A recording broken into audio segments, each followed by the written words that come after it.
everyone. This is Mrs. Har, and this week we're focused on our senses.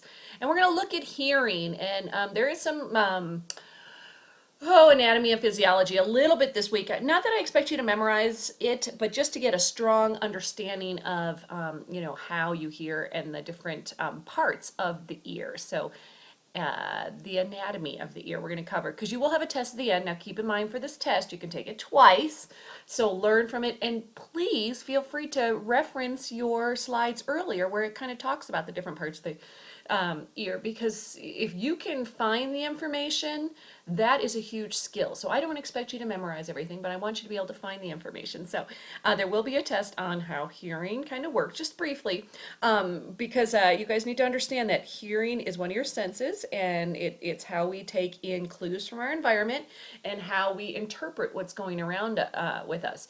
I use this picture in particular because it's got a headphone in there. So keep in mind, hearing, we don't appreciate our ability to hear until it's gone. And as a nurse in the district, I do hearing and vision screenings, and we have found that we are finding more and more, especially in the last 10 years,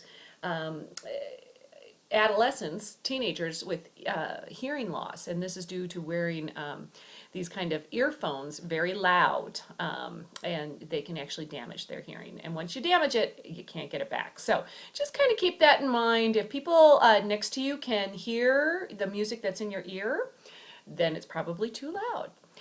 Then our next one we talk about, is vision. And once again, we don't really appreciate the ability to see unless you've lost your vision. And so that is also how we interpret and take in things in our environment and make decisions on it, and how we perceive what's going on. So vision, protect your vision. Once again, when you guys are out and about, if you should use safety eyewear, use it. And touch.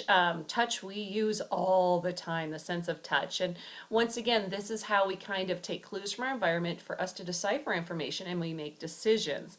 And the reason we cover all of these, vision, hearing, touch, all the different ways that we take in what we see around the environment, is sometimes with mental health issues, sometimes one of those is not working properly, or our perception, this is what can happen, is we perceive reality not as it is.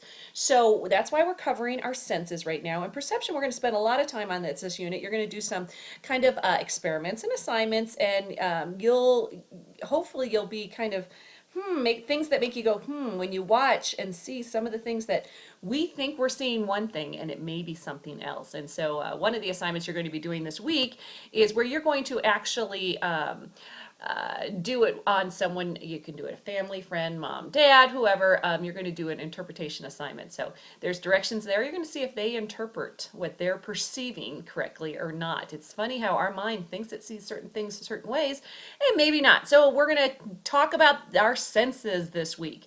And once again, so you got the blind spot experiment, where you're going to see how you perceive things, your senses interpretations, your interpretation assignment, and then a test for 20 points. The test you can take twice, so you can get the higher score. So I want you, the reason I let you guys take tests twice, it's about learning. So if you miss something, go back, you can see your answer you put, learn from that, and then take the test so you can reinforce that information. So let me know if you have any questions or concerns. I'm going to go out with a song.